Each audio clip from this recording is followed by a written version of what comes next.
First of all, let me introduce myself. My name is Jim Carney. I'm with the Journalism and Media Studies Department at Lehman College. Many of you know me. Uh, and also we're joined by a number of people who are with the business program. And those folks are definitely welcome. This is something we decided to put together. John is an old friend of mine, and he's come and spoken to a number of our classes in the past.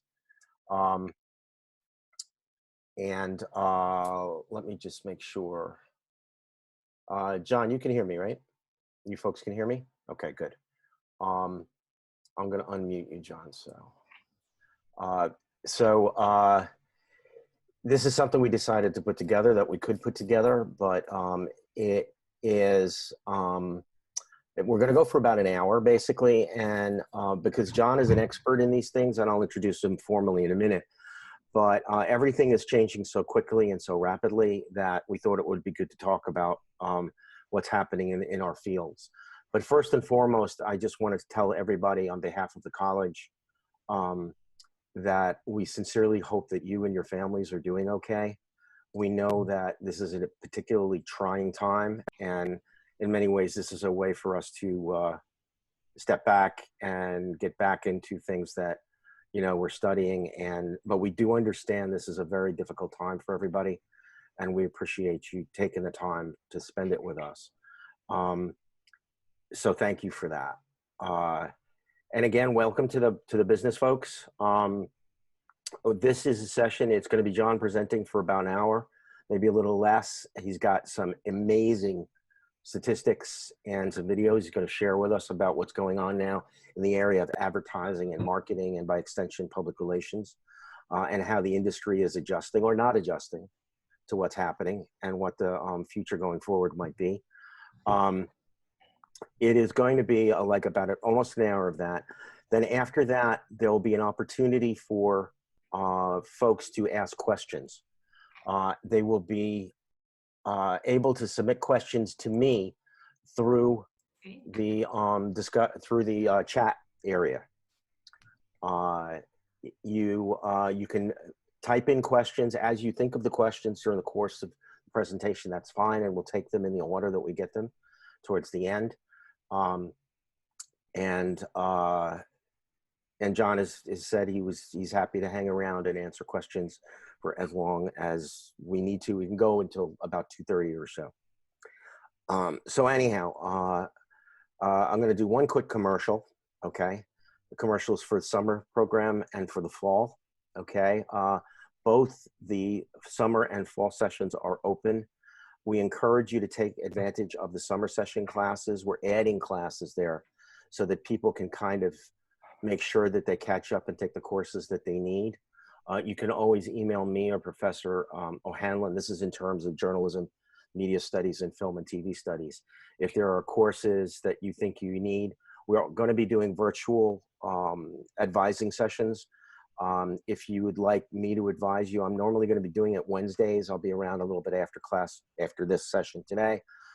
You can send me an email. We can make an appointment. I prefer to do them either through Zoom or through Collaborate through Blackboard. So we can do face-to-face if that's available.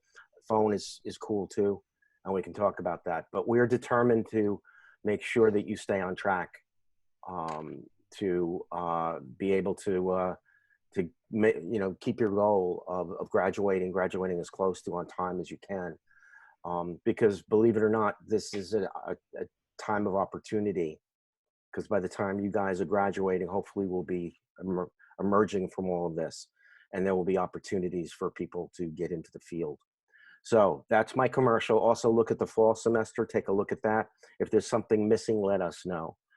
Final thing I'm gonna say is internships are very much on hold for the summer. You will see that they are listed, but you should pretty much consider any internship you would get would have to be something you could do from home. So that would include anything working on websites or assisting with businesses in terms of their social media, which is something I would encourage you to look into. So you can get credits for internships over the summer. However, please keep in mind they would have to be distance internships. We will not put you in harm's way. but we do encourage you to get as much experience, particularly in this new environment, in this new world. So without further ado, I want to introduce John, L. John Baker, and I have known each other quite a few years now. And John is modest, so he won't say this, but I will. He has done so much in the advertising and marketing world across many different types of industries. Of particular interest to me is he's done a ton of marketing and media in the area of media. He at one point was responsible for marketing and advertising for all of Latin America for Colgate. Is that Colgate or P&G, John? Colgate-Palmolive. Colgate-Palmolive, right? Okay. He's worked crafting together crafts, marketing and marketing plan, AT&T, Maxwell House Visa, Coffee. Maxwell House. Okay, good to the last drip. Sorry, drop. And most recently, he's been on the team at Comcast, working with Comcast, NBC Universal, on expanding their business and also their Xfinity product, which is their online product, right? Is that it? More or Their less, internet service and cable, correct? Yeah. internet and service. Okay. John also has access to tons and tons of information and trends, and he's got a lot to present to us today. So you've heard enough of my voice. What we're going to do is I'm going to step aside. John's got some things he's going to be playing back. And as you come up with questions, please feel free to type them, and I will go back and I will, at the end, we will take those questions one by one and take them on. So without further ado, L. John Baker. John, take it away. Thank you, Jim. Good afternoon, everybody. Great to be here. This is my third time, or maybe fourth time, I think, sharing with Jim's classes at Lehman. It's always a pleasure. Love getting out. Wish we could be meeting in person, obviously, and get to know people, and that's always just near and dear to my heart. So great to be here. Obviously, this has been an unprecedented event that we're all managing through, and part of the work that I've been doing over the past week, all from home, of course, has been to really monitor what's happening in the industry and help guide our clients to what's going on with consumers, what's going on. I work in media now with an emphasis on media, paid media buying for my clients. So what's happening in terms of audience trends, and just trying to keep abreast of what we're really dealing with here in terms of the landscape and what helping them make decisions as brands and companies for where they want to put their money and what they want to do in response to this unprecedented crisis that we're dealing with. So I'm going to share my screen now, I guess, and hopefully this will all work. Can everybody see the screen? Jim, you got it up? I got a thumbs up there. Thank you very much. Yep. So that's great. And I'll put it in presentation mode, which should hopefully work for all of us. I think I'm going to raise this up so that it goes to the top. There we go. That's much better. Yeah. Okay. Just a little adjustment here, guys. Okay. So title of the presentation is just Consumer and Marketing Response to the COVID-19 Pandemic. And, what I wanted to do before we jump into, a hard discussion around business and where people are spending, let's just acknowledge where we are as human beings and where we are as people. This is a tough time for all of us, for our families. We're all a little bit afraid. We're all a little uncertain. And, we're certainly watching the news and we're seeing what's happened. So I did want to just take a quick moment here. It's a little unusual way to start a presentation for marketing and advertising, but I did want to just take a little bit of a moment of silence here just for what's going on, what we're all managing through. And just think about those who are suffering. Before we get into a hard conversation around business, again, I know it's unusual, but these are unusual times. So if you could all just join me in a couple of minutes, just a couple of seconds silence here.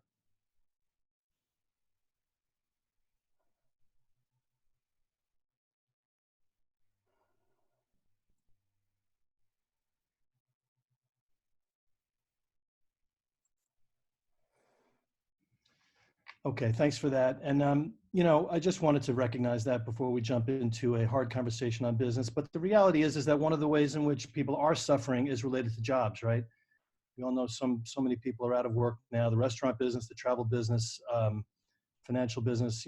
We've got some people who are suffering economically as well as health-wise with this virus. And so it is relevant to talk about business. It is relevant to talk about, as marketers, how do we respond and help our clients continue to manage their businesses and their brands, so that we prepare ourselves, through the crisis, and then, ultimately to get through the crisis in a way that helps their businesses and gets people back to work, because at some point we're all going to be about just getting the economy up and running again, and getting people back to work. So it is relevant to talk about that part of, the reality of what we're dealing with here. I wanted to start off with something that I find, oops, let me go back because it's firing up. Just with something inspiring. Some of you may have seen, some of you may have not seen, but all of us as New Yorkers, I think, will find this certainly interesting. I find it really emotionally very powerful, as New York is the epicenter in the US for what's going on. This is a video that was put together by a company called Nolita Films. They're a film production business.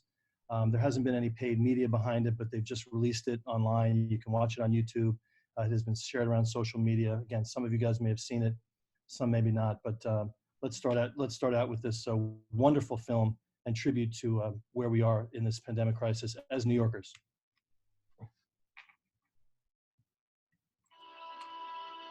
Bring down that anxiety, bring down that fear, bring down that paranoia. And we're going to get through it because we are New York, and because we've dealt with a lot of things, and because we are smart. You have to be smart to make it in New York. And we are resourceful. We are showing how resourceful we are. And because we are united, and when you are united, there is nothing you can't do. And because we are New York tough, we are tough. You have to be tough. This place makes you tough. But it makes you tough in a good way. We're going to make it because I love New York.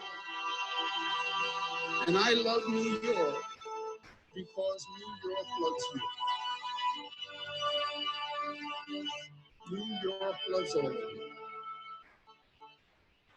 Black and white and brown and Asian and short and tall and gay and straight.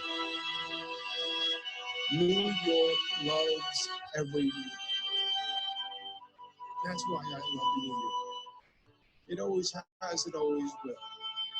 And at the end of the day, my friends, even if it is a long day, and this is a long day, love wins.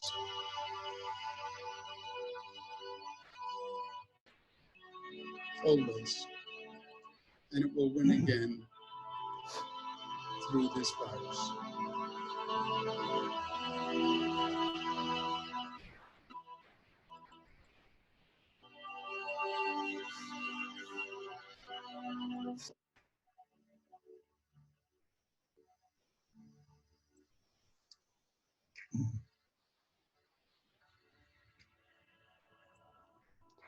Okay, try to find my cursor here. So, oops. So, yeah, that's a very emotional film. But it's kind of where we are, and we will survive, and we will get through, and the economy will come back, and we will move on with our lives. But it's good to take a moment of reflection there. I thought it just to start us off, and I just think it's a wonderful film and a wonderful tribute to where we are as a local community in this city. So I wanted to start there. As Jim said, yeah, my name is John Baker. I've been a long time, worked in the advertising and marketing industry for a long time. This is a collection of some of the clients that I've worked with over the years. And at the bottom, you see WPP and Publicis Group. Those are the two main agency groups I've spent the bulk of my career with, agencies within those two holding companies, including agencies like Ogilvy and Mather for WPP and Mindshare and Wavemaker for WPP, and most currently working with an agency called Spark Foundry for Publicis Group. Just been in the business a long time. I've spent a good portion of my career on the creative agency side, working on campaigns and content of the sort we just saw. And over the last 10 years, I moved over into the media side of the business, which means I'm in charge of helping clients basically spend their paid media dollars in media investment across TV, digital, out of home, all forms of media, helping them plan the media and spend it in the right places for their brands and against their objectives and goals, and then also invest the media in the most efficient and cost-effective way. So just to give you a little sense of, kind of the work that I've been doing over my 25 plus years in the business. So for today, I'm going to kind of cover 4 areas. And it's really kind of where we are, what's happening in the world of consumers and marketing as a result of the COVID crisis. What are people thinking and feeling during the crisis? A lot of this won't surprise us, but it's nice to see it, and interesting to see some of the data behind it. How is this impacting media consumption? So starting from a standpoint of what are they thinking and feeling, and then how is that actually impacting the media choices they're making? With that in mind, then we'll go into the next layer, which is, okay, how are advertisers, right? Big marketers, how are they responding to those changes in sentiment and feeling and media consumption? And then we'll close with just a bit of an open-ended discussion on, how are we thinking about this and what are some of the implications as we think about, getting through this crisis and beyond. So what are people thinking and feeling? I'll touch on sort of 4 big areas here. And again, none of this should be really surprising, but some of the data points might be. I mean, this is an unprecedented time of uncertainty. Most Americans are feeling completely unsure about fundamental aspects of their lives. And I want to highlight this point about fundamental aspects. When you compare it to the last crisis, the financial crisis in 2008, 2009, I think, there's a sense in the marketing world, as I talk with my colleagues and my peers, this is different because this is going to a deeper level of, quite frankly, fear. When your health is involved, when the health of your loved ones is involved, when your children, this is getting to a deeper level. There's also a lot of uncertainty of how long this will last. When will the vaccine become available? There's so many questions surrounding this that I think this is manifesting itself in a way that's very different than the financial crisis, which was scary, but was more of a pocketbook issue that people could sort of compartmentalize a little bit more and say, if I just do kind of a X, Y, and Z, I can sort of push through that. It didn't quite shake the foundations. And we'll talk about some of the data that is coming up in that regard.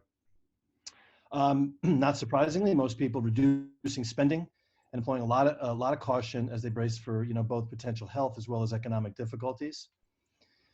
Third area is this area of cocooning. Now, cocooning was a big thing in the 90s and maybe early 2000s in the world of marketing. We were talking about this desire for people to. This really was related to the sort of second wave of the baby boom, also referred to as the baby boomlet. This was baby boomers' kids having kids. And there was a sense that as people have children, they sort of start to go back home, right? They kind of want to feel and kind of feather their nest, if you will, Cocooning is happening now under duress, right? So we're being forced into our homes. It's shelter at home. It's stay in place. And what's happening is we're seeing across a broad mix of behavior, a return to essentials in terms of what people are buying and what people want to do as a result of the crisis. And then not surprisingly, when we look at things like online shopping and media, which is already a fixture, right? Digital media, e-commerce, we're obviously seeing that reach new heights of utility and engagement in a world where, all the stores are closed and, we can't go to theaters and things like that. So it's forcing some different decisions there. And you'll see that, I think, play out in some of the data points. Okay. This is a study that was commissioned by an agency I used to work for called Mindshare, and they're doing an ongoing tracking of wave of sort of how do you feel about the coronavirus. And what you see here in the different colors of the different waves where they measured these different sentiments, wave 1 being kind of early March and moving toward the end of March just a couple of weeks ago. And, again, not surprising, right? People are worried and stressed and anxious and frustrated and scared, right? Those are the things that are trending up. And sad. I mean, it's interesting to look at sadness, right? I mean, sadness as more and more people are dying. And obviously that's not surprising to see that being reflected in people's attitudes about what's happening today. So not surprising here, but does kind of capture, from a research perspective, what we're all seeing and feeling in our own lives.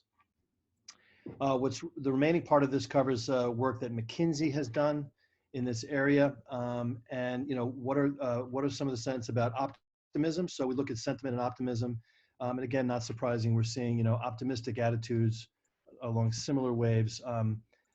Hard to be optimistic, right? When you see this pandemic expanding, when you see people dying, when you see more and more of your friends and family members maybe getting sick. So optimism on the decline, lots of uncertainty, and I think that's a really key word, this unsure piece. because that might be a little different than sort of some of the crisis we felt in the past. There's a sense of real sort of fundamental uncertainty, not sure what to do here until, you know, this thing plays out a little more. And I think that might be a relatively unique thing about the pandemic crisis as it relates to, you know, consumers' attitudes and what marketers will ultimately do, because this thing is playing out in real time. And it's not like the crisis has hit and we've sort of, we hit a point and we can say, okay, that was, you know, we've hit the worst and we're moving on. It's playing out in a very slow way. And I think this is going to be a fundamental thing to watch as thing, and it's going to impact society and commercial and marketing endeavors moving forward, the sense of uncertainty.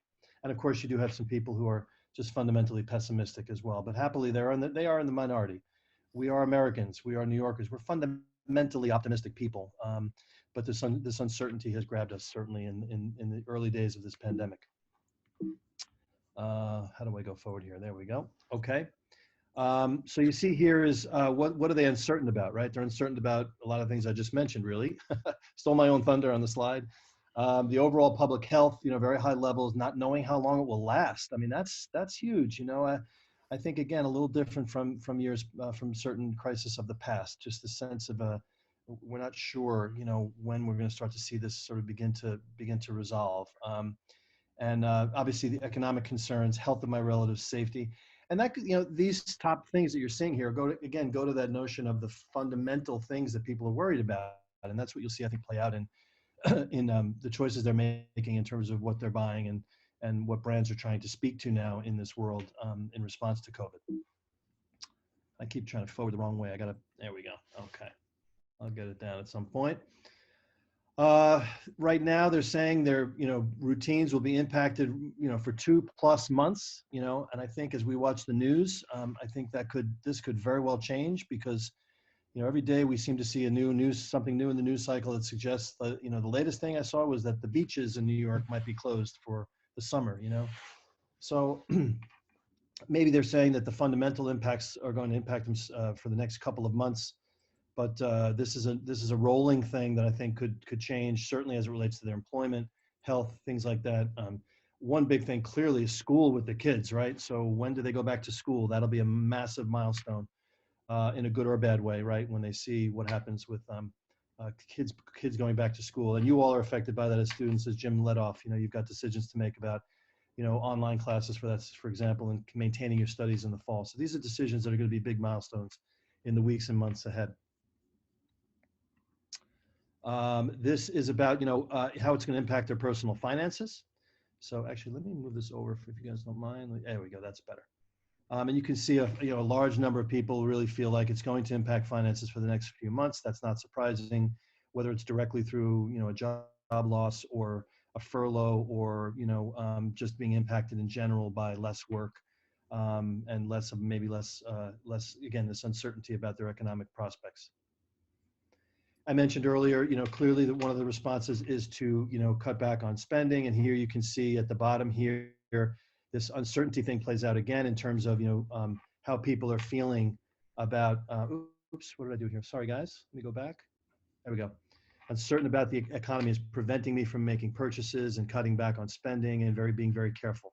Again, not surprising, but you do see it playing out where, you know, large majorities of people are, you know, telling researchers that this is something they're going to be very wary of, and it won't surprise anybody that that's a normal, natural reaction to what we're dealing with, particularly as the economy is being affected so dramatically. And they're reporting reductions in income and spending, and you know, again, with about half of consumers saying they expect to, you know, reductions in future spending moving forward. Okay, you can see that number trending up.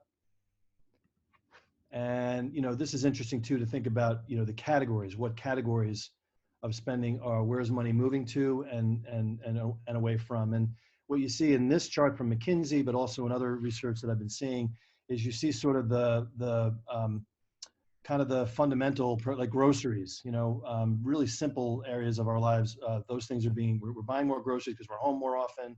We're buying cleaning products, obviously, in response to concerns about hygiene and the virus. Personal care products, household supplies. And when you look at other areas, right, takeout and delivery, obviously we know the restaurant industry has been so devastated by this pandemic, certainly in our city, but cities across the country. We're looking at, even books and entertainment, out-of-home entertainment. Certainly, there's nowhere to go, right? So out-of-home entertainment, traveling, anything travel related, but even anything discretionary, accessories or jewelry. These are things that are just not important right now, and people are just, that's not something I can afford to. But where I am putting my money is in entertainment at home, because I'm home all the time, household supplies, as I mentioned, and groceries and food. So these are the things we see trending up, and not only trending up in general, but also online in terms of online spending as well, e-commerce and digital spending. We are seeing, this kind of captures it just in a different way. This is just this bubble chart here just shows kind of the overall trend in terms of what's happening in store and online. And you can see that groceries is trending up again, household supplies, snacks, non-food, children products, right? So you're home with your children more often, so tending to their needs. And we're seeing those kind of moving a little more in terms of in-store. And you see some of the other ones that are more online, but are decreasing in spend because, as I mentioned earlier, they're just not priorities right now. We are seeing that while consumer spending is declining overall, shift to online means in-store spending is affected more. So this is kind of capturing what we just talked about in the previous chart. So some redundancy here in these charts in terms of how the visual, but you see in this top thing, groceries, is sort of more or less flat in terms of in-store, but online exploding. People are ordering online and getting groceries delivered. Non-food, child products, household supplies, again, all of those growing in terms of online, and either flat or declining in-store purchases. Clearly, we look at it, and you'll see this play out in a minute in the media consumption, entertainment, books, magazines, newspaper, online, again, exploding because I'm home more, and in-store because I'm not going out as much is declining. So this is what you'll see in a second as I'll talk about how this, from a media standpoint, online and digital media, which has already become foundational and growing, I think this pandemic crisis is going to just catapult it into an even stronger place than it already had in our lives and in society. And then along with behavioral shifts on news and media, I'm going to talk about that a little bit more in a second. We see consumers performing more domestic activities. Again, not surprising, right? Cooking, movies or shows, live news, texting, chatting, TV, all of these things that are domestic activities, for the very simple reason why we're sheltering in place and we're not in the office, right? When you're in the office, these are some things you're going to be doing less or to a lesser degree. Okay, so a little bit of that background, kind of paint the picture of kind of overall sentiment, lots to do with fear, emotions surrounding the pandemic. The primary thing being driving new choices is just being home all the time. And also being with your children all the time who are not at school. Another foundational thing that's driving where we are today and how we're responding. So how is this impacting media consumption? I have 8 trends to talk about, try to get through them reasonably fast. But in terms of media specifically, and this is from an from a Global Web Index study, what we see is a couple of things. One is people are definitely searching logically for COVID-19 information, but in equal measures seeking escape. There's only so much news you can consume on a day, especially when the news is pretty horrible. So we see music and movies rising to the top as the primary means to entertain, and this idea of kind of maintaining some balance, because otherwise the news is tough to watch all day long. So we're looking for balance, and we see that playing out in the data and the media consumption and in the attitudes. Of note for Jim and the journalism students, traditional news providers are quite frankly struggling to establish confidence as people turn to government and NGO organizations for trusted information. Now we're seeing this play out in 2 ways though. In this section, you're going to see it play out traditional news versus kind of government sources. In the back end of the presentation, I'm going to show you where local news has seen a significant spike in consumption. So let's come back to this point number 2, because it's playing out in 2 kind of different ways in a second, okay? I think it has to do with the nature of the type of information they're seeking in those channels, in those media. Third, social media, right? So always a big part of our life. It's become even more critical as we use social media now for, I think, how it was always intended, right? To really connect us with other people. It's become a real primary channel for us during this crisis to stay connected with our loved ones. But some interesting data on showing how different generations, younger generations, are using social media in a very different way that generations like mine are in terms of boomers and millennials. So we'll talk about how, the way in which it's being used versus just the usage itself. I talked about balance. So people are saying they would really like some balance in news reporting. Yes, we understand we've got to look at the bad news, but also wanting some good news and some balance in the reporting. And again, put this in for you guys as journalists, as journalism students, to show, at least where people are coming out in terms of the kinds of news they're looking for. Talk a little bit about video. Video reigns supreme as a delivery and as a platform for, people love video, and we see that playing out in online media and in traditional sources. And we see that again, once again, spiking even higher now, people consuming more and more video as they look for information in this pandemic. We do see, we have the reality that all of those big sports leagues and all the big entertainment events have shut down. So what's happening there? We see fans are not losing interest and actually looking for to stay connected with their leagues and their favorite entertainers in some different ways. I mentioned local online news as the counterpoint. So kind of point 7 here being a little bit of a counterpoint to point 2. We'll talk about that. And then this is interesting. Last point here is a digital activity in a world where you're at work all day and on your phone on your phone where you were access to apps when you're home.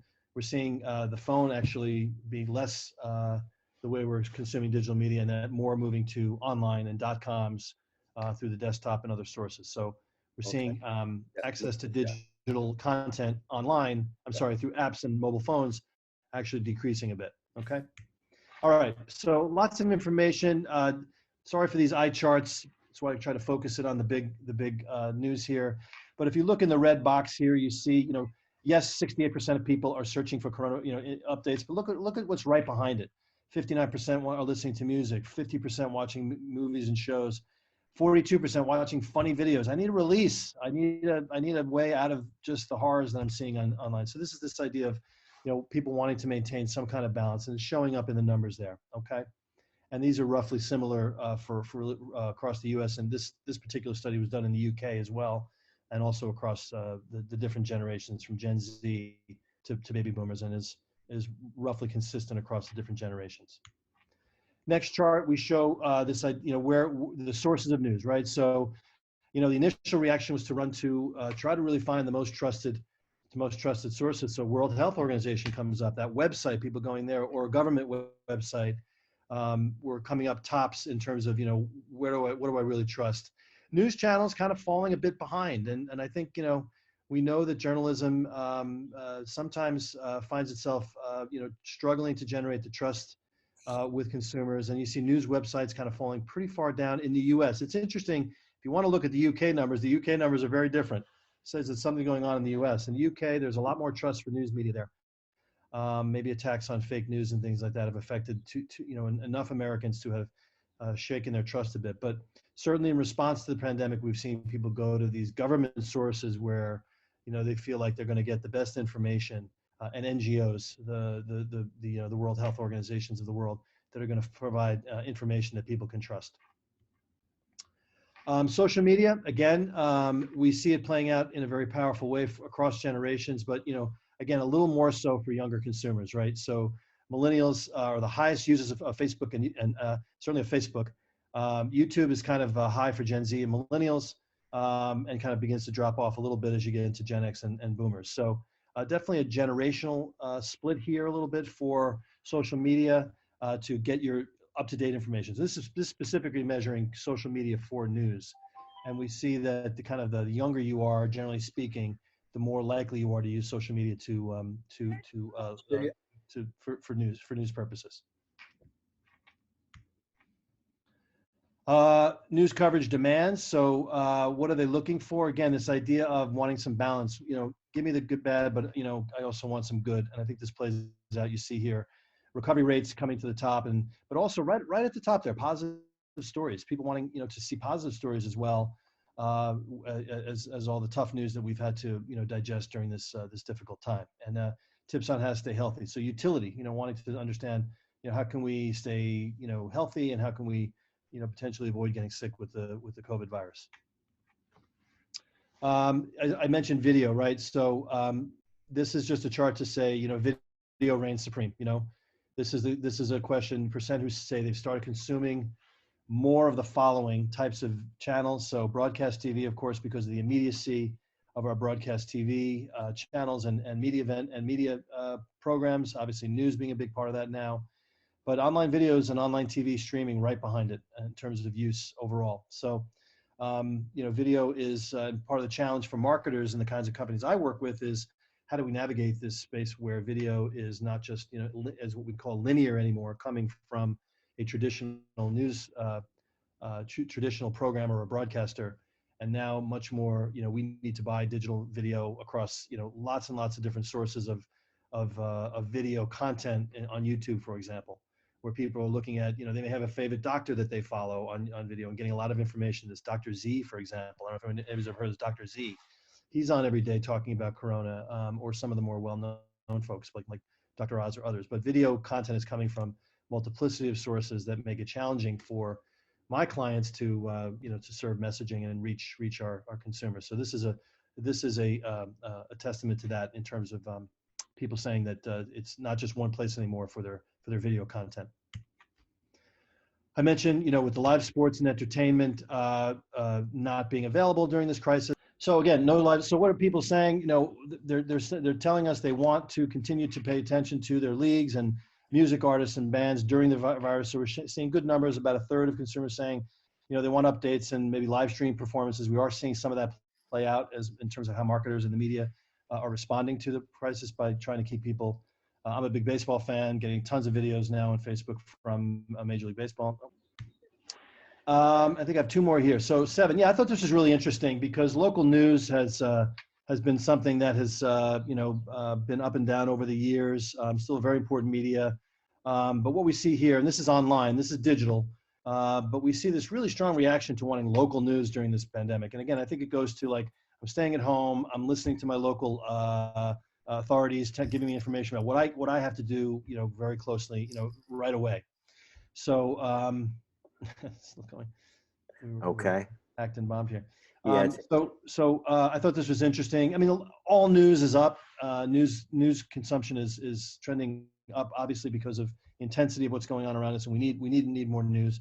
But found it interesting that Times just reported through SimilarWeb as their data that the local news sites are really up strongly as people are looking for not only information broadly about the pandemic, but also what's most close to home.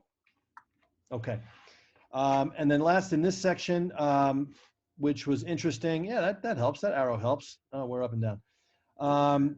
What we saw is almost overnight digital activity. I mentioned this earlier, shifted from, phone apps on my phone to .coms, searching through, through PCs, and we see that reflected in the initial numbers. And in addition, of course, you see the bottom chart here, daily app sessions for the remote work apps. Obviously the collaboration apps have exploded. Zoom has, I think, exponentially increased their volume. Credit to them that they've been able to handle the amount of volume pre versus post pandemic. So the Google Classroom, Microsoft Teams, Google Hangouts, all of these sort of collaboration tools and software are trending up significantly, which won't surprise anybody. All right. So lots of numbers there, guys. Thanks for hanging with me. Some good data points. Again, probably, good data should reinforce what you already think and observe yourselves, but then also provide a little more depth and detail into what's happening. And I think there's some interesting things that are happening that were not necessarily things you would have thought. Like the local news sites would have not necessarily been automatic for me, but upon reflection, it actually makes sense because if I'm sheltering in home under local orders, I want to know what all those local orders are. I'm going to stay close to those news. So with that as kind of a background, so we've talked about kind of the general sentiments of what people are thinking and feeling, lots of fear and all that and uncertainty. We talked about sort of how that's manifesting itself in terms of media consumption, right? What media choices are people making as a result of what has come to pass so far in the pandemic? So with that in mind as background, this section we'll get into how are advertisers responding, right? We'll talk about it in two ways. One is we'll talk about a couple of notable initiatives that have been launched in terms of TV, video content and television commercials and that sort of thing, as well as broader marketing initiatives from some marketers that have been in direct response to the COVID epidemic. And some of this, I think, will be familiar. You've probably seen some of these things out there, and some may be new. And we'll talk about all this hopefully in the Q&A and get your thoughts on this. Is the section I really love because, first of all, it's interesting, it's video, and it's fun to watch. But also, this should generate hopefully some really good conversation on, what's the right thing to do? Because as a brand, right, you reach this point. Something happens like this and you're faced with a horrible decision. What do I do? Do I keep spending money? Do I keep trying to sell more credit cards or sell more, laundry detergent online? I mean, this is what they do in their business. And in the context of our world literally exploding around us, it becomes like, well, what do I do? And what I think you'll see, the theme here is that the sophisticated marketers have really responded, I think in most cases, beautifully in terms of recognizing that they have a role in responding appropriately, and most importantly, doing something positive and productive to try to help. And try not, and especially to try to stay away from commercializing anything, which would be, you wouldn't go anywhere near trying to use this as any kind of opportunity. It's really about brands recognizing their role in society, their role with their customers, what their brands stand for, and then what they should do to respond appropriately given the sweeping scope of this pandemic. I think you'll see that play out in the examples, okay? And then the second piece of this, we'll talk about how is that affecting media spend. And we'll get into an interesting survey from the IAB that just looked at, where's money moving as a result of the pandemic? Some interesting things there. Okay, so we'll talk about some notable initiatives. And I'm just putting these up as kind of in no particular order. I don't have any editorials, statement here. I've just picked out what I thought were a couple of really interesting initiatives from advertisers since the pandemic. And I will share my thoughts on them, and then most importantly, get your thoughts on them later. So if you want to take some notes or whatever on some of these, that would be great. So we'll go to the first one here, which I think is quite beautiful and quite interesting.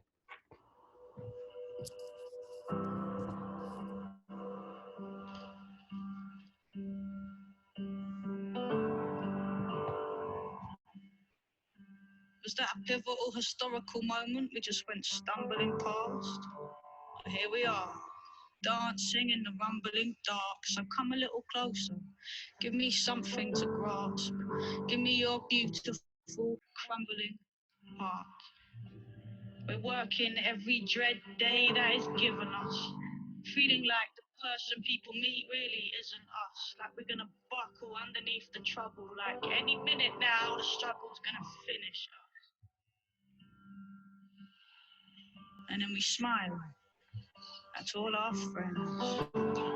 Even when I'm weak and I'm breaking, I stand weeping at the train station, because I can see your faces. There is so much peace to be found in people's faces.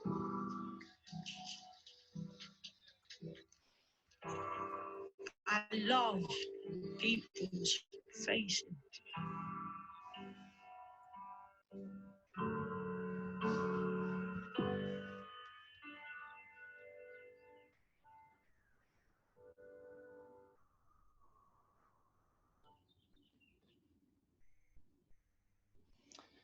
So this video launched late last week or over the weekend, just last weekend actually. It made an immediate impact. I saw it on the Sunday news shows. For me, very powerful. In fact, I was in tears. Not that that should surprise you because you guys have already seen me crying before earlier.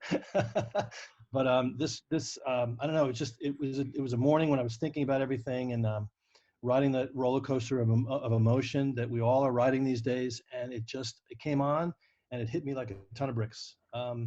Quite beautifully done. That's a English poet whose name escapes me. There's a longer version of that actually. You might want to go look online.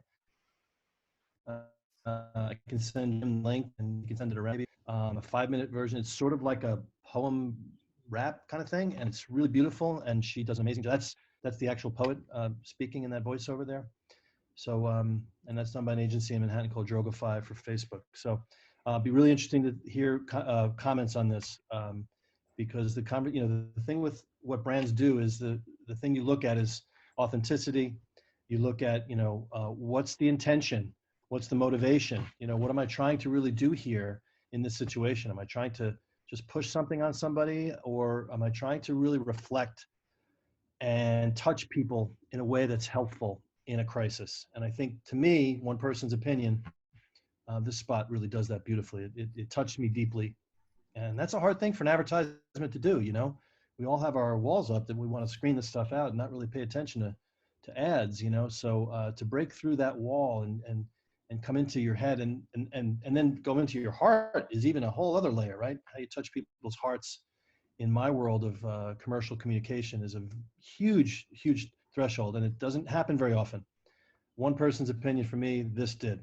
It transcended all of that and touched me very deeply. Okay, a couple more things to share, and on a wide spectrum. We'll get a little less emotional in this next one. Oop. But I thought it was a nice one.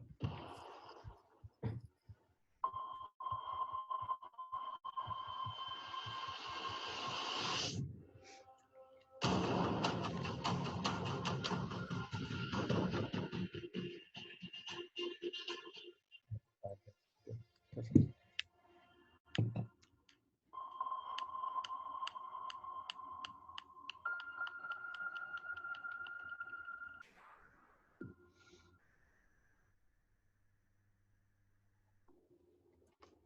So yeah, Ohio Department of Health is running that spot as a public service. I thought it was a really powerful, very simple demonstration of why we need to social distance during a pandemic. So wanted to share that as a really interesting, creative way that just kind of stops you and breaks through in a very simple and graphic way. So I thought they did a good job with that. Oop. Okay.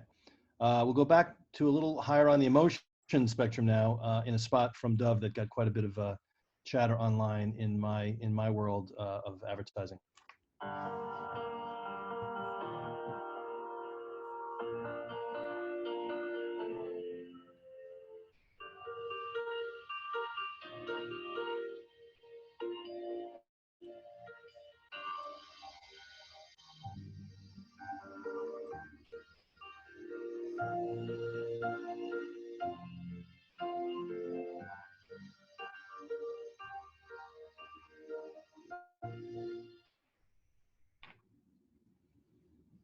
Pretty interesting, right? I loved it. You know, these things can be, not everybody loves everything that brands do in these situations, but I thought they struck a really nice balance there and stayed true to their brand, because their brand is about beauty. But how we think about beauty changes, right? In situations and context. It isn't just some objective view of, you know, a very one-dimensional view of beauty. Beauty has so many dimensions, and for me, they just captured it perfectly here.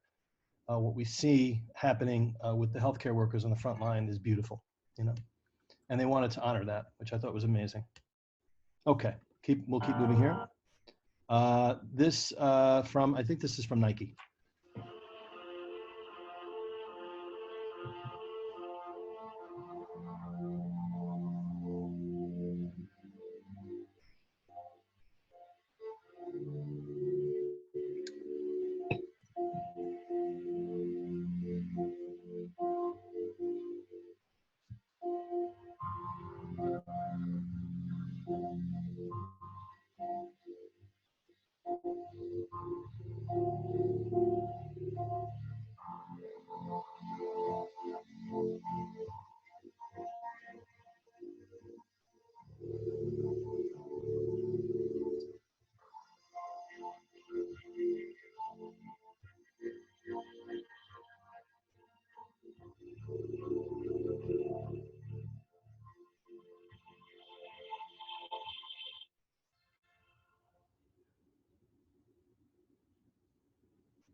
So Nike is a brand that knows what it is, and seems to always speak to the moment very often. You know, whether it's Colin Kaepernick during the kneel down controversy last football season, or they are very attuned to what's happening in culture. You know, this one being obvious that they had to do something that could talk about what's important to people during this pandemic. So this one falls a little short for me in that they're not really talking about what they're going to do. I should have mentioned that earlier. I think the thing with the Dove spot is they talked about the brand concept, but then said, we're also doing something to help.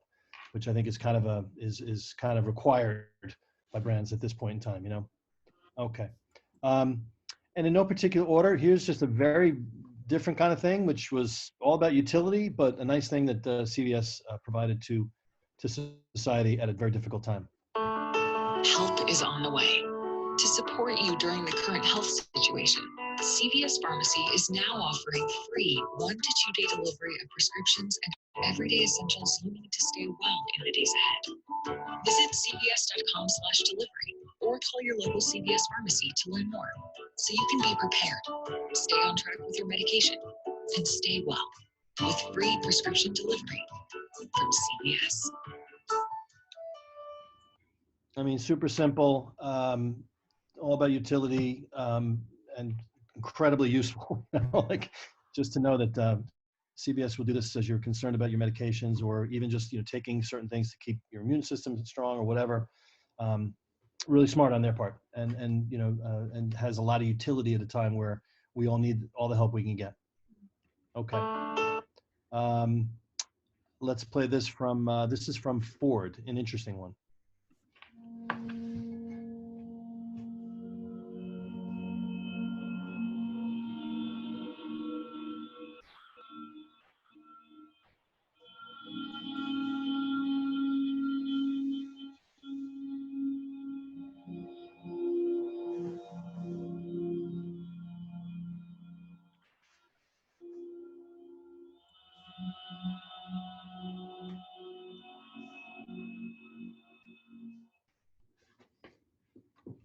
I'll be interested into reactions to this one. I think there's certainly legitimate, you know, purpose for Ford to speak to this at this time, but I'll be interested in seeing reactions to this one. This one goes a little bit into them talking about themselves a little bit, but in the end, they do offer something of value that's, you know, that is in response to what's happening today. So I'll be interested to come back to this as we go to the Q&A. Okay. And then this is, I think, my last video, and then I have another page to go through. This is just a news report on what the car insurance companies have been doing since people are home and not driving. At 11, some auto insurance companies, they are sending refunds to customers as the vehicle crash rate falls. Well, Allstate right now is sending out some $600 million in premium refunds. Policyholders will be receiving 15% of their premium in their bank accounts. American Family Insurance is also sending checks of $50 per vehicle to more than 2 million customers. The companies say that fewer crashes are happening because more people are staying home. Yeah. Something you might not have thought about, you know, right away, right? This is you know, fewer people are driving, right? So what's the impact on auto insurers? So a very appropriate thing that they're doing. And I have Geico that I'm still waiting for my check. I haven't got anything yet. So if anybody has an insight into what Geico's doing, I'd love to know, because I haven't seen anything. All right.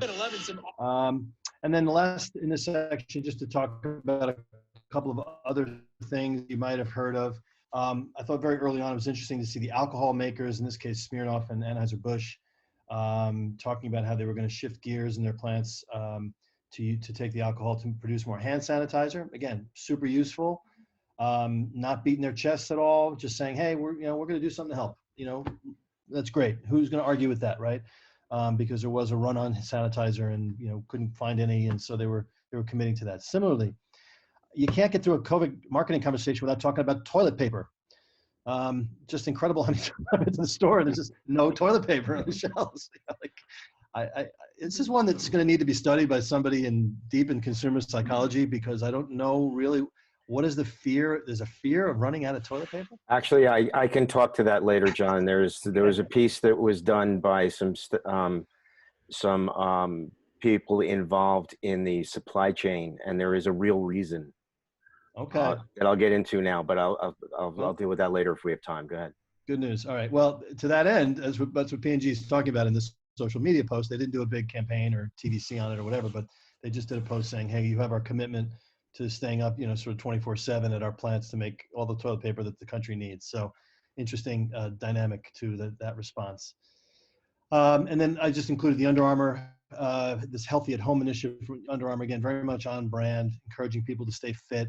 and creating some content and some engagement for people to do workouts at home, which is interesting given that all the gyms are closed. So, you see a wide range of approaches here, from super deep, touch your heart, in my case, rip my heart out, TV commercials to just simple utility, CVS, just beautifully done, super simple, we're going to deliver you to home. I mean, didn't need to do more than that. And that makes you, just, it's going to help us all during this time to know that we can get our medicines delivered, and all that. So, just a wide range of things to, company commitment to supply chain, right? Like we're going to run out of stuff because there's going to be this run. So what can some of the companies that might otherwise be trying to, sell beer, actually know in this case, we're a big alcohol producer, so we can actually use that alcohol to make hand sanitizer, which is really smart on the part of Anheuser-Busch. Okay. So we'll come back to those, and in the Q&A. How am I doing for time here, Jim? We're at about, if you can start to wrap things up, that'd be great. We'll go quickly now, as I think you'll see this go faster. So with that as sort of like messaging, content, marketing initiatives, wanted to talk a little bit about, some of the trends you saw earlier and how they're impacting media investment. I'll go through this quickly. This gets into kind of really where advertisers are right now from an IAB study in terms of their actual spending. Where are they spending their money? What are their plans on spending their money? So not surprising, the disruption in investment is significant, but very focused in the short term, meaning second quarter, March through June. The degree of impact, at least as reported in the surveys being felt, is higher than that 2008, 2009 financial crisis, again, because I think this is more fundamentally shifting how people are spending their money, how they're thinking and feeling, and all the things that we just saw in the research seems to be running a bit deeper than it did during the financial crisis. We're seeing reductions across the board impacting all media channels, so it doesn't matter if you're buying, broadcast TV or out of home, everyone is, people are spending less everywhere. Shifting focus away from performance toward brand equity. So in my world, we talk a lot about these two areas where we focus increasingly: performance media, which is like e-commerce, and digital media to drive people to a specific result. Whether it's I want to drive you to my website to watch my content, or I want to drive you to an e-commerce site to buy my product, right?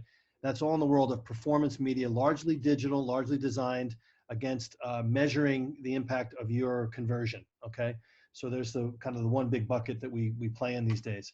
The other side is brand equity, commercials you watch, just like some of the ones we just saw, which are just about how you think and feel about the brand, right? And tends to be, marketers are tending to kind of navigate across those two buckets these days. How much do I spend in brand equity? How much and where do I spend in performance? And what we're generally seeing in this immediate reaction is away from performance toward brand equity, because simple reason, it's, performance is about selling you stuff.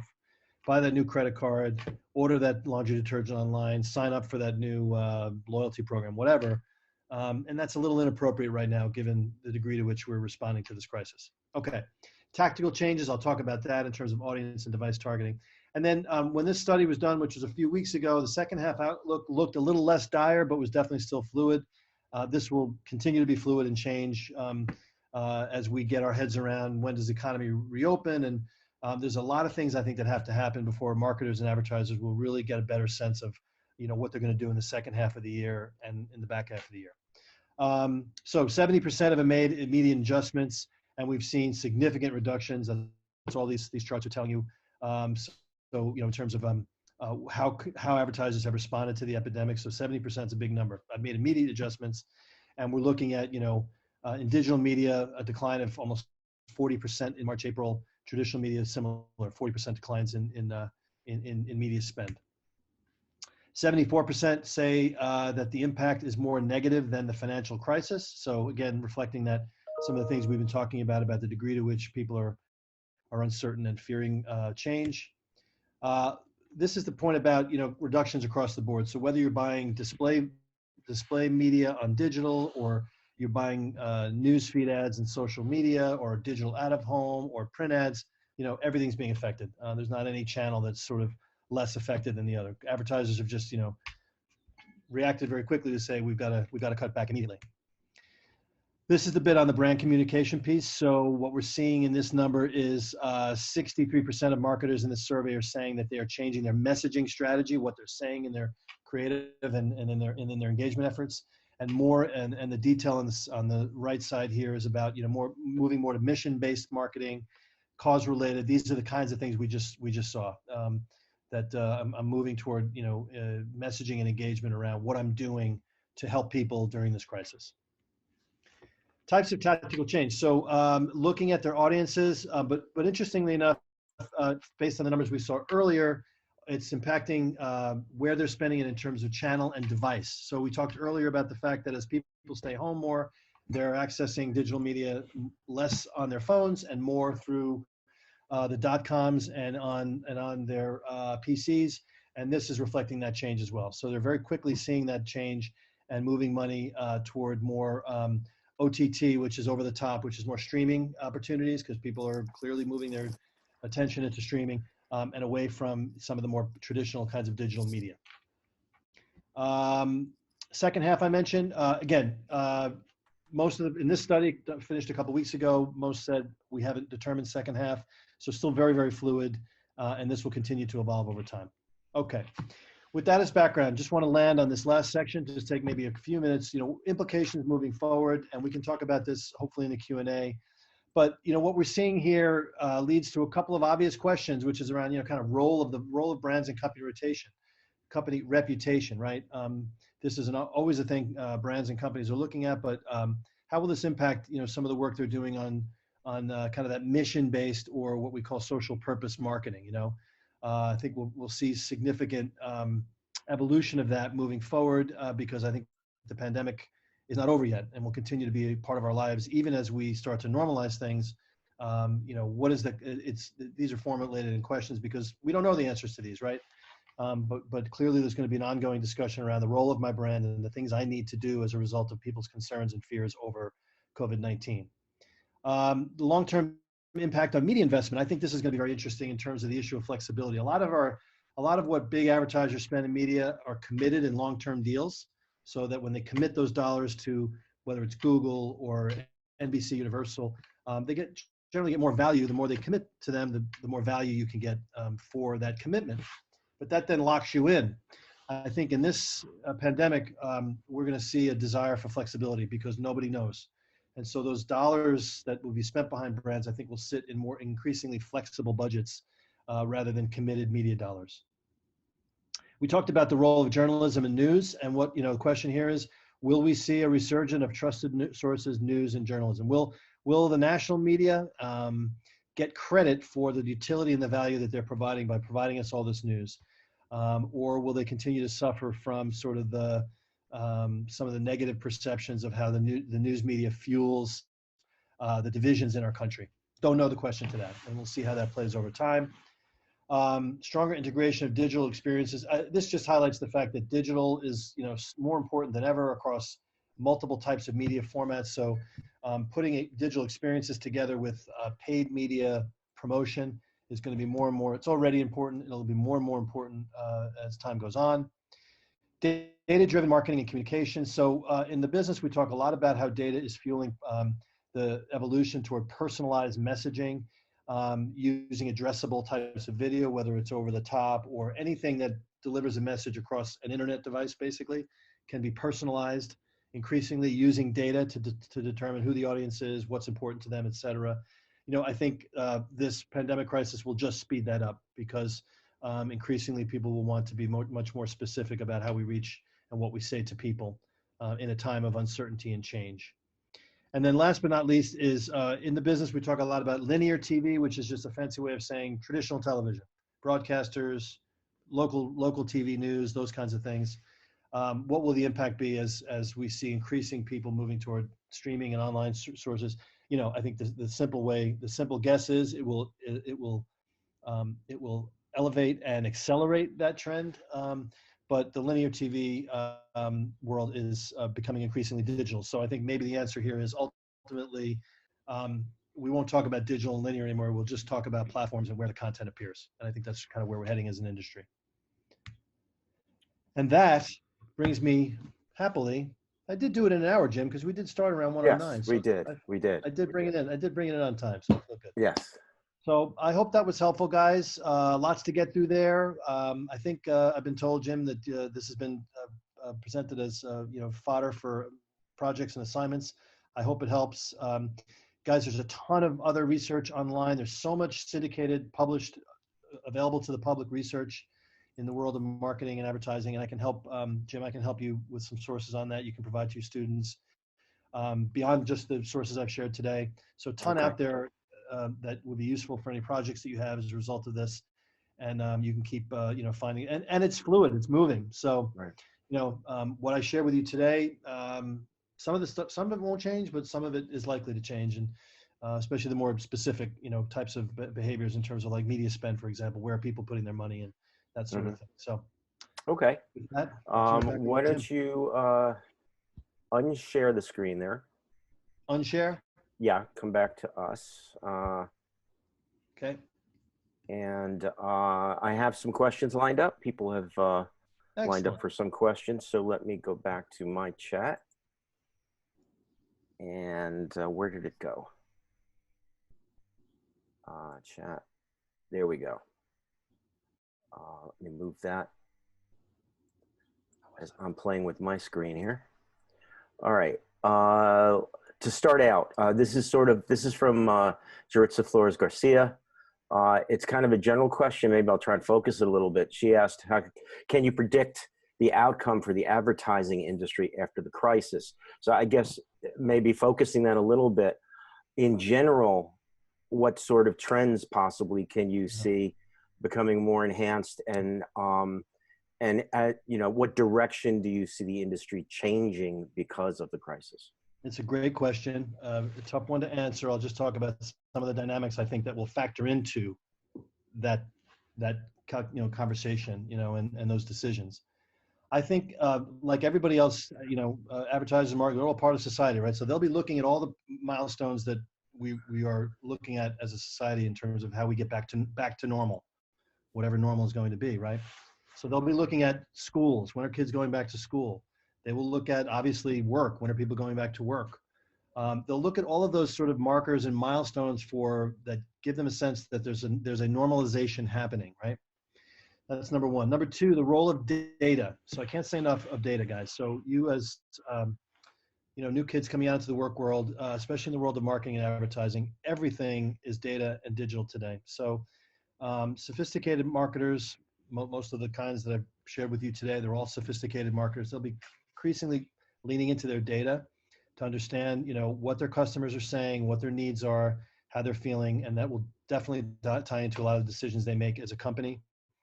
And then beyond that, the kinds of research that I shared today, looking at just general trends and how things are shifting. And I guess the last thing I would say is just them as a company, where they want to be as a company and where they want to be as a brand, where their brands are. So for example, if you're a travel marketer, this is an incredibly difficult question, right? So it's going to be much more about, as time goes on and things sort of normalize, when are people allowed to travel, and to what degree will there be interest in travel at that point, right? There's a line of thinking that suggests that once people are allowed to travel, the floodgates are going to open and everyone's going to travel, right? Maybe. So they'll be looking at their data. They'll be looking at, monitoring social media. They'll be looking at monitoring what their customers are telling them, to see and getting that feedback before they make decisions about, and I think it'll ramp up very slowly. Last thing I will say is the point I made about spending and flexibility. So I for one think you're going to see just that need for flexibility. So not making big commitments. So if you're Anheuser-Busch and now suddenly you can't, what's going to happen to the NFL, right? That's their number one property, to sell beer. Is the NFL going to be back online? Are they going to come back online without crowds in the stadium? These are tough decisions for them to make. So they're going to want maximum flexibility. They'll be working with the media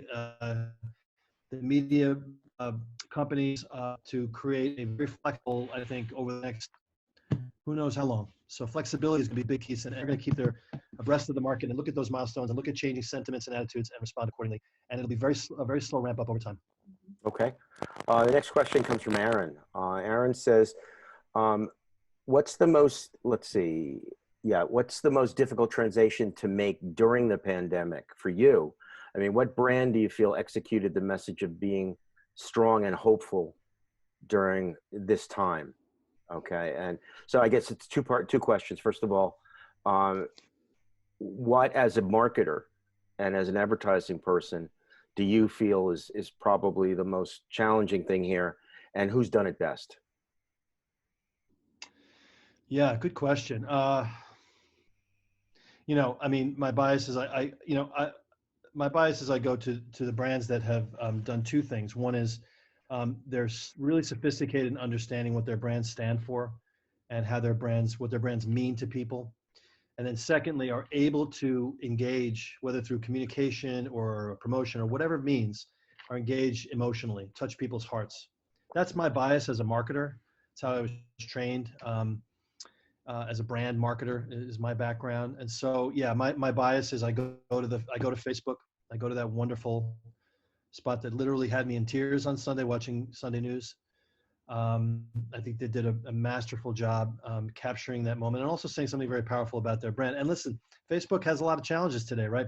Pre-COVID, we were all getting very jaundiced about Facebook and their inability to control their news feed and the Russian influence and all that stuff. So Facebook's been going through a pretty tough time. But with that spot, they kind of got back to the core of what Facebook really can do for us, and it really touched me. So I think those brands that, you know, Nike, I think for me a little less so. It was nice to watch. I got it, you know. I felt it fell a little short for me in terms of, you know, what are they trying to do to make a positive difference? Just one person's opinion. I love Nike, but just that one fell a little short for me. Mm-hmm. I like what some of the leagues are doing, frankly, as a sports guy. So I'm getting a lot of content from like Major League Baseball, for example, whether it's, watching, you know, a guy still working on his pitching motion because he's still working out to stay in shape, or, you know, little behind the scenes kind of backstories or, exclusive types of content that keep me connected to my love of that sport or that team. I think that some of the leagues are trying to do that and keep a thread with, okay, we're not playing, but, you know, we know you love our sport. We know you love the team. So we're going to provide content. Content is something I haven't talked a lot about today, but content is so key from brands. How am I delivering content that keeps people engaged with my brand? Or if I'm a celebrity, my following online, you know, what am I doing? So Mm-hmm. providing relevant content is you got to do that today as a brand to stay relevant and stay engaged. So but yeah, I think the ones that are doing it best are the ones I mentioned. I think CVS did an amazing job, and they did it really early. They decided very quickly. That was the other thing too. They got out really fast. And they said, you know what, we can provide delivery because people are going to stay home and are be afraid to go outdoors. So I thought that was a nice thing. So two things. I think you can either, you know, touch people emotionally and show that you understand, and you show that empathy and then sort of that transparency of what the brand stands for and show real empathy. Or you can just really talk about helping and providing utility, like Anheuser-Busch with the alcohol thing, which I thought was great, you know? So just two thoughts on that. Just question. a quick follow-up from the journalistic side of the sports information that's being spread. The sportscasters and news have nothing to report right now. Yeah. And we're seeing all these feel-good stories. Yeah. How much of those stories are planted from the leagues and from the teams? Oh boy. Well, it depends on how you define planted. I mean, in a sense, they're all planted. Yeah. But they're marketers. They know they can't do it gratuitously or come across as fake, or worse, come across as having some nefarious motive or intention. So I think they know they got to make it feel very genuine and real. I think the NFL has done some fun things with like athletes at home with their families, just wonderful little vignettes of whoever at home, you know, playing with his kids. I mean, that, you know, to me, touches me and makes me just humanizes the league. So they know they have to be authentic, as authentic as. So the answer is they're all planted, they're all created. But if they do it in a way that feels real and authentic and not gratuitous, not fake or phony, then I think it works. People will give them permission to say, yeah, NFL athletes, they have a life. They're all home too, just like me, you know. And it's kind of interesting to see a little insight into, you know, what they're doing as they deal with this crisis as well. Okay, we've got a ton of questions backed up, so maybe we can knock them off quickly. This is probably the most important one, which is the old career advice question. Like for a student in marketing and advertising coming out of school right now, how do you recommend they proceed, and what kind of skills do you think they should be honing in on? Yeah, that's an easy answer for me, and that's the quick answer is digital, anything digital or data related. I mean, that's the modern currency of marketing is anything in digital and data. Now that covers a wide spectrum of things, right? So what do I mean by that? When I came into the business, the advertising business, it was a non-digital world. I know I don't look that old, guys, but I actually have a few years on me. And you know, I worked in the world of big TV commercials, and then when you did a print or radio ad, that was like, whoa, we're doing print, TV or print, you know, TV plus print. So I came into kind of it was a very brand-driven world, lots of big productions of film and beautiful, you know, imagery and storytelling and all that. Totally different world today. So a marketer today has to, the currency is data and digital, right? Got to be comfortable with what, you know, with the fact that people are consuming media and consuming brand messaging on a device, on an ISP, right? So they've got to, you know, it's a one-to-one world in terms of how most people are consuming marketing messages and all messages today. So the marketing world is oriented itself around data in a big, big way, and using data to drive, I referred to it earlier, addressability and personalization, increasingly around one-to-one messaging across, you know, by understanding our customers and the data and using very, you know, advanced algorithms and understanding what their, you know, insights into their behavior, they're increasingly leading to more personalized communications, which are more relevant, more meaningful, have more utility, more engaging, et cetera. So that's the new marketing world. It doesn't mean that there won't be big brand messaging. That will still survive. But for any person coming in, I recommend looking across the world of ad tech and martech and getting, you know, trying to get a job with a company that really is doing work in this world of data-driven marketing. How am I serving messages from a marketer through media channels and into a one-to-one personalized connection with an audience and with a customer. This is the currency of our time. Okay, and that was from Sebastian. So thank you, Sebastian, for that. From Danielle rather. How quickly can these companies apparently have turned around these commercials really quickly? How difficult is that to do, and is that surprising to you? It's really difficult, and that's the other thing too. It's sort of masterful how some of these guys have worked, but it also shows in a digital age how we can work in a virtual way. And so with desktop editing, right? I don't need a big Avid machine sitting in a room somewhere in a studio downtown anymore. I can actually literally do it on my Mac Pro, right? So desktop editing has largely made that possible. Now, question is, how do I get access to the film and the footage and all of that? I wish I knew more about that, actually. It's a great question, but you know, somewhere their production folks had the ability to access existing footage, A, and B, there's always the option of using stock footage, probably some of that. And then C is just, you know, this, right? We're seeing cell phone video coverage. It's amazing. And it looks really good, actually.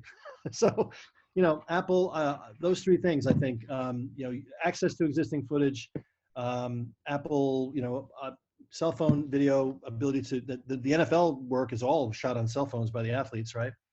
And then the ability to integrate that through into online video. And then, you know, accessing music, for example, where I can reach out to a production company and it's all available digitally, right? So that could be a whole other conversation, how this is going to totally transform how production happens in the advertising business, which was already being transformed.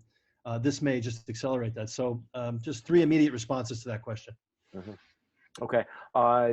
Actually, Jasmine said that she is in a full house and they go through lots of toilet paper, so she can attest to that. The one real quickly, the one thing I will say, it is a supply chain issue. And there are two reasons. Number one, there was a rush on toilet paper, so the existing stocks went off the shelves really quickly. Toilet paper is a it is a low profit margin, which means they make very little money per roll. So it makes no sense to store it. So therefore, it is basically one of those industries that is timed to go directly from manufacturer to the consumer. So there's no warehouses of consumer toilet paper. There are warehouses of industrial toilet paper Yeah, industrial used side. in Yeah. in office buildings and in hotels, which is not being used. Yeah. So that because of the imbalance in the supply chain, there really is a physical shortage of consumer toilet paper. So the industry is retooling now to shift to the consumer. So there is a real reason for that.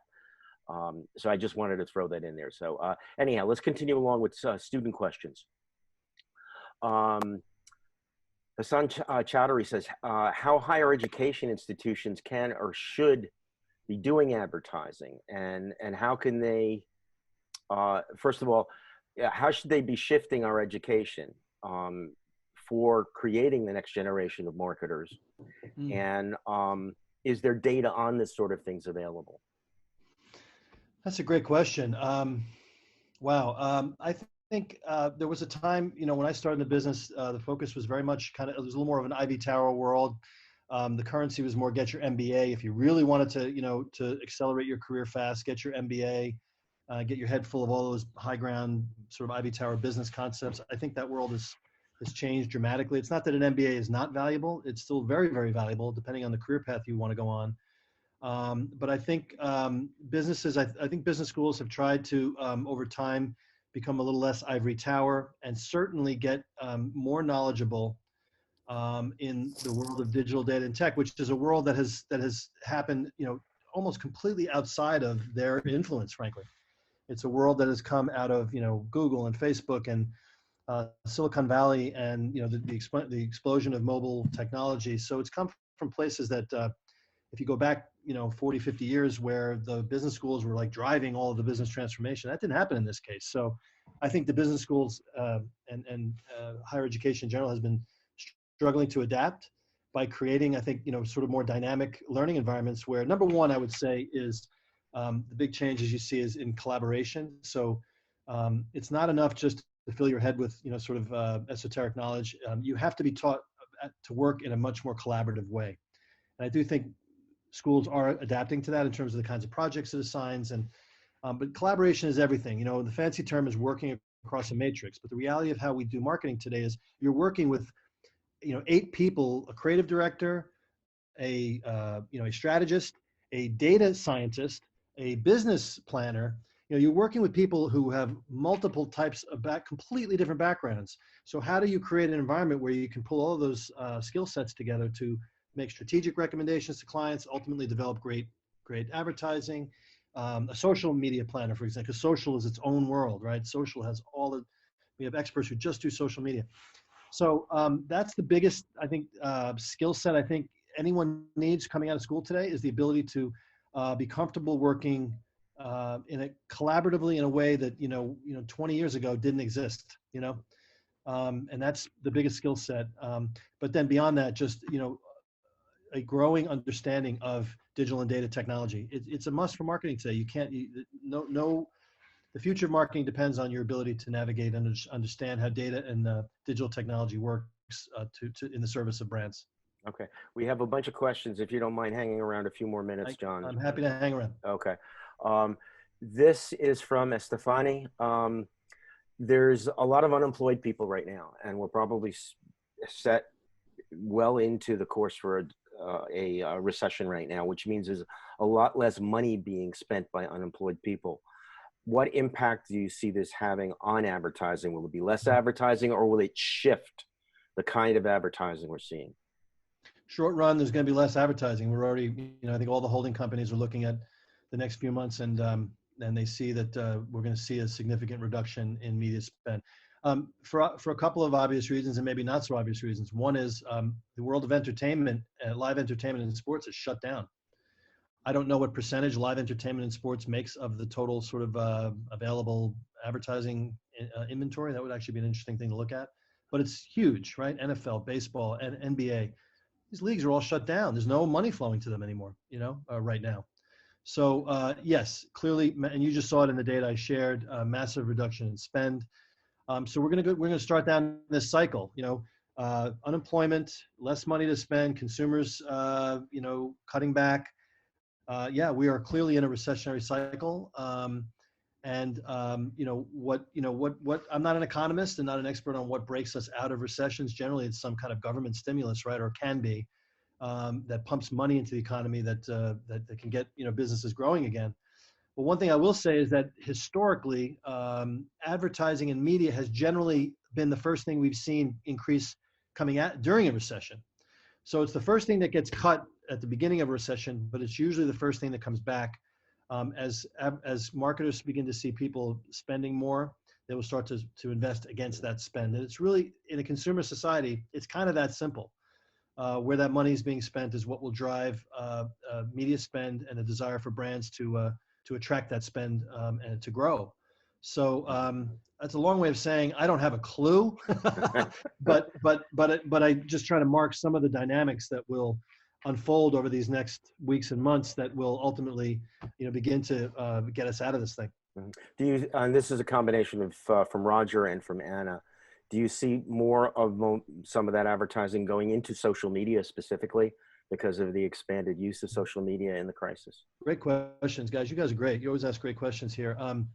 The answer is definitely yes. I mean, I think you saw that in the numbers earlier. And I think, again, that's one of the things that we'll look at. We may have less money to spend, but we'll certainly be shifting it around.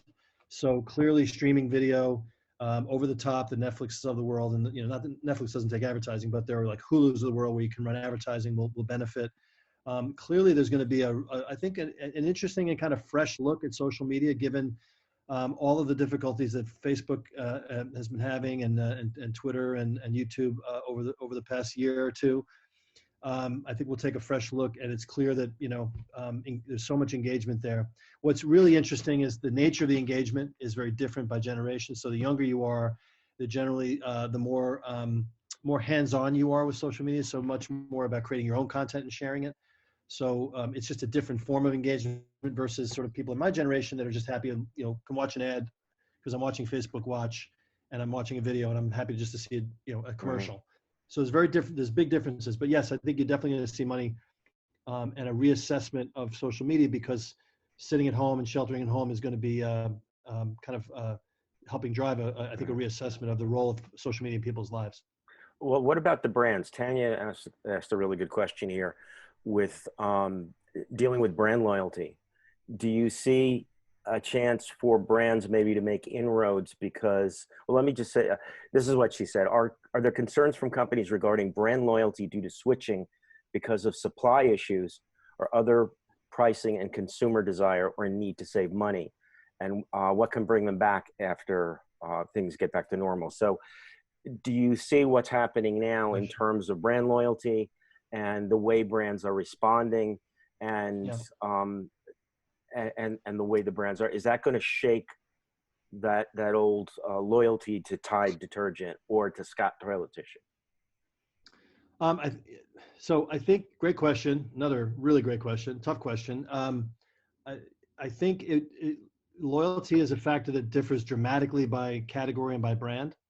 So in financial services, for example, you generally choose a financial service provider and you kind of stay with them, and there is switching, but once you've got your money locked up, it tends to be something you don't want to switch. So they have responded in financial services they're actually not cutting back on spending. That's one of the categories that's not cutting back on spending. And what they're doing is they've shifted to generating a lot of content, and the content will be driven by lots of just very data-driven approach to just telling the truth and offering real sort of facts and figures about what's happening and what could be coming as it relates to people's money and how they're managing their money. So they have already responded. Packaged goods, interesting, because people are buying a lot of packaged goods, and the story is, as you saw from the data, it's shifting online, right? So I think you're going to see the strong brands do very well there. The Tides and the established brands in those packaged goods categories probably do pretty well. And the reason I say that is, there's a long-standing correlation between whenever there's a sort of a disruption in the marketplace, the brands with the most equity generally win, because people are afraid and uncertain and they don't want to waste their money and they're cutting back on spending. So I want to make sure that I'm going to buy the thing I know works, and I have trust and confidence in.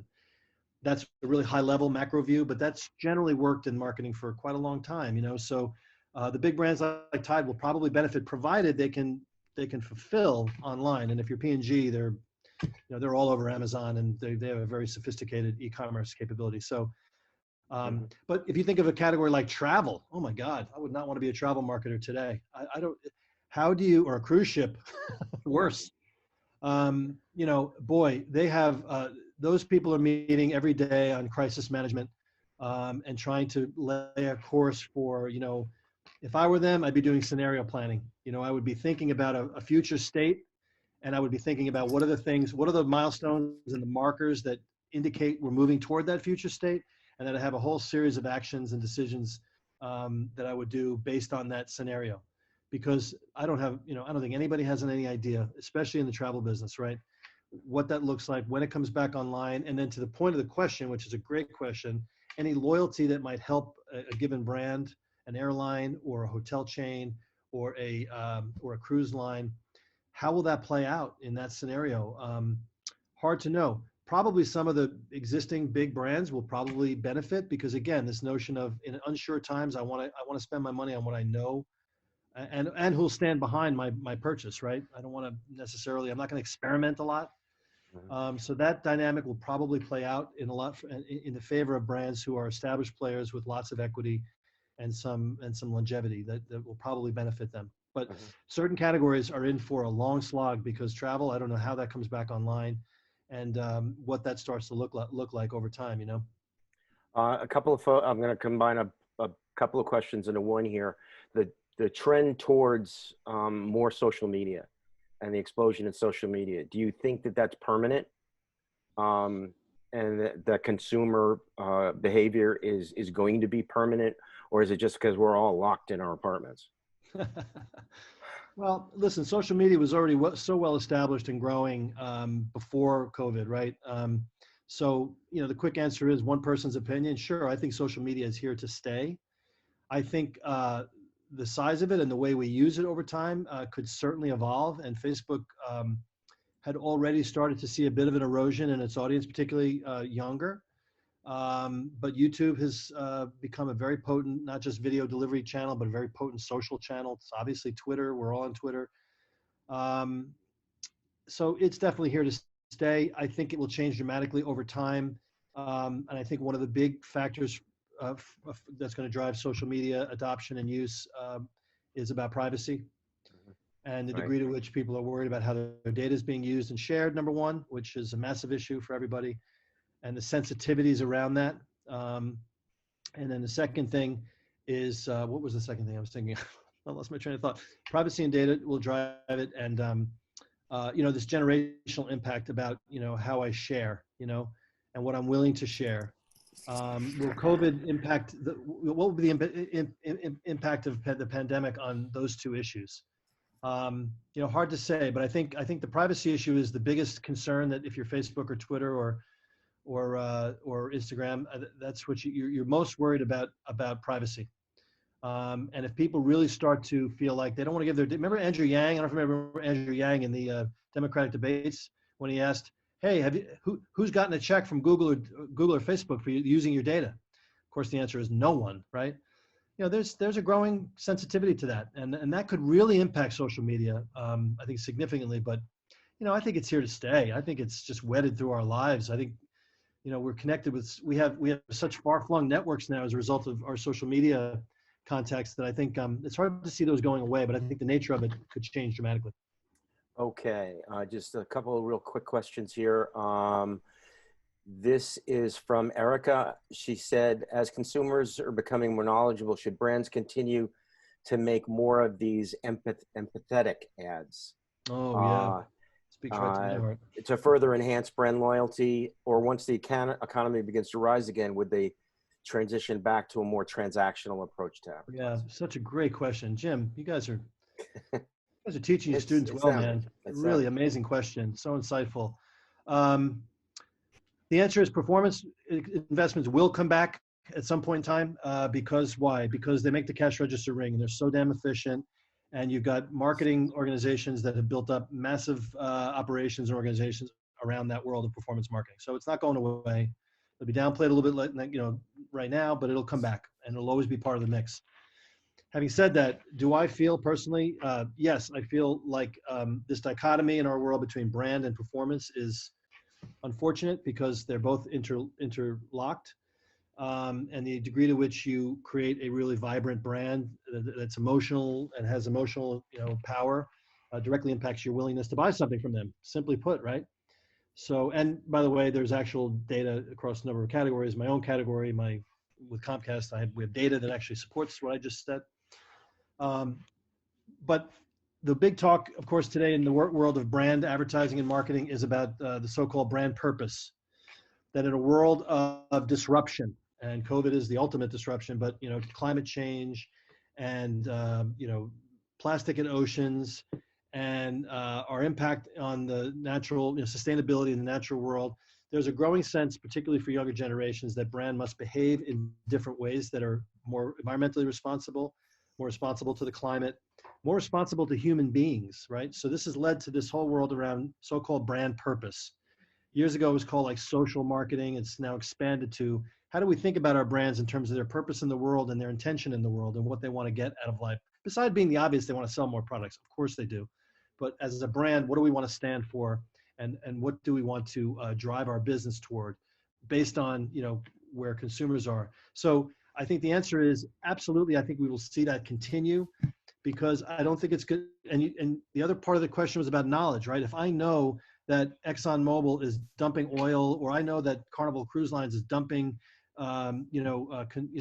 waste into the Caribbean Ocean, I'm not going to use that brand, right? Because that knowledge is now available to me, which 20 years ago or 10 years ago might have been harder to get hold of. So that's fundamentally reordering how we think about brands. So that's what's driving brand purpose. And I think if you have a legitimate, powerful brand purpose, then you can do things like Dove did. You can get really emotional there because they have a legitimacy to that story about beauty, that what we're seeing beauty today is not just esoteric beauty. We're seeing beauty play out with these incredible healthcare workers that are sacrificing themselves every single day, and they can make a statement about beauty that's legitimate. And one person's opinion, I look at that and say, wow, that's beautiful, and I get it. And Dove, you have every right to say that to me, and I love what you just, and most importantly, I love what you just said. So it's a long way around the question, but I think this world of brand purpose and brand equity communication is, I think COVID will only accelerate that because people know that we have to tie into larger concerns about brands and companies' purpose and their role in the world. Okay. Final question. Actually, this is from Professor O'Hanlon, actually, and it deals with credibility. We have the whole issue of news being the credibility of news being questioned, and fake news and all of that, and kind of lumping that in because now marketing is so overlapped in journalism. Do you see the credibility of the media in general being impacted by what we're going through right now, both in the journalistic side as well as the marketing side? Oh, it's a massive question. So I think in a couple of immediate comments. One is, I think COVID is going to drive some reassessment of the news media. How that will play out, I don't have a clue. Whether people are getting frustrated because the news is all bad, or whether they feel like, God, where would we be without the news media? Because they've just enabled us to manage and survive. That's, I'm very pro media. I hate when people say, let's blame the media. I mean, that doesn't get you very far. So that's my bias. I'll say that up front. But I think the media is going to get a new look. It was interesting to see the local media kind of spiking. That's a good sign for media, I think, for the news media, I think, because I think there's a little inherently more trust in local media because it's closer to home. I think that will help. Where the national media fits in terms of the political divisions in our country, the other virus in our country, which is the fake news virus. Okay, there's my political statement for the day. Forgive me, Jim. But this fake news virus, really, that has created a lot of churn and people's questioning about the information they're getting. Boy, how that plays out. But I will say it's desperately needed. I think advertisers like me and media people like me need to do a better job of encouraging clients to frankly stay away from Fox News, for example, and staying away from and go to more legitimate quality sources because they are there. There's plenty of them, but they get lost in the shuffle because people say all I hear is bad news from CNN and MSNBC, and it's so politically divided. If you go, if you go a little deeper, there's quite a bit of quality journalism out there. So yes, I think it's going to create a reassessment. But then we're going to quickly go into the political season at the back half of this year. So it's going to get ugly, guys. You know, it's going to get ugly again.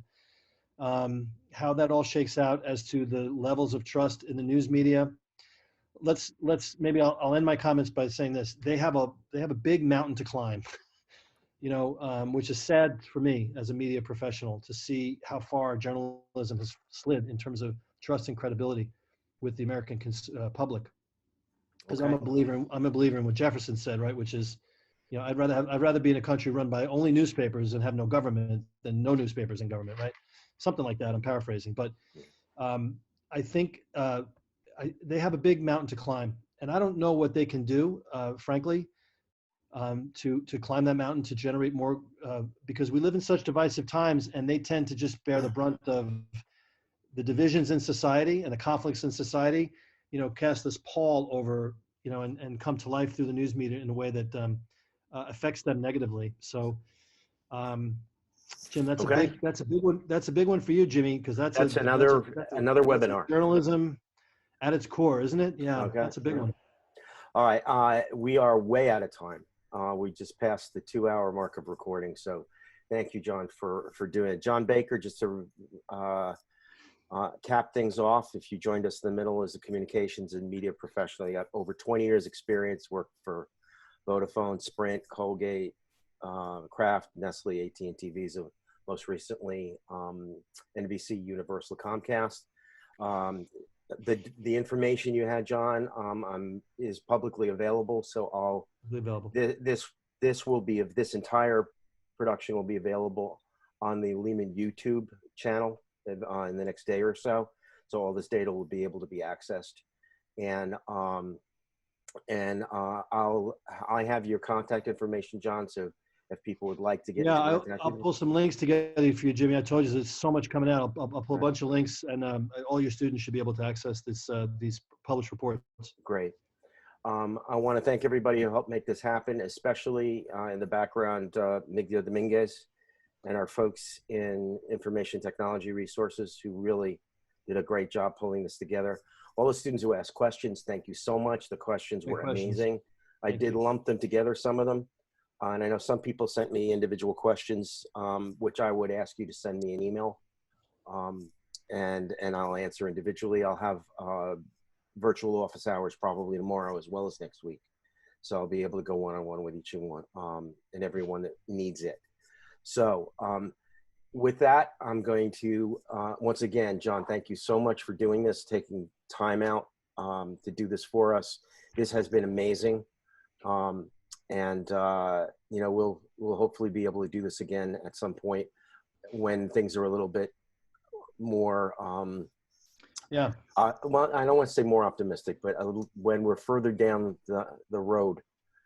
So I'd be happy to come back a few months' time and kind of track where we are. It'd be kind of interesting to keep this conversation going maybe in the back half of the year. Okay. Thank you, everybody. I'm Jim Carney from the Journalism Media Department.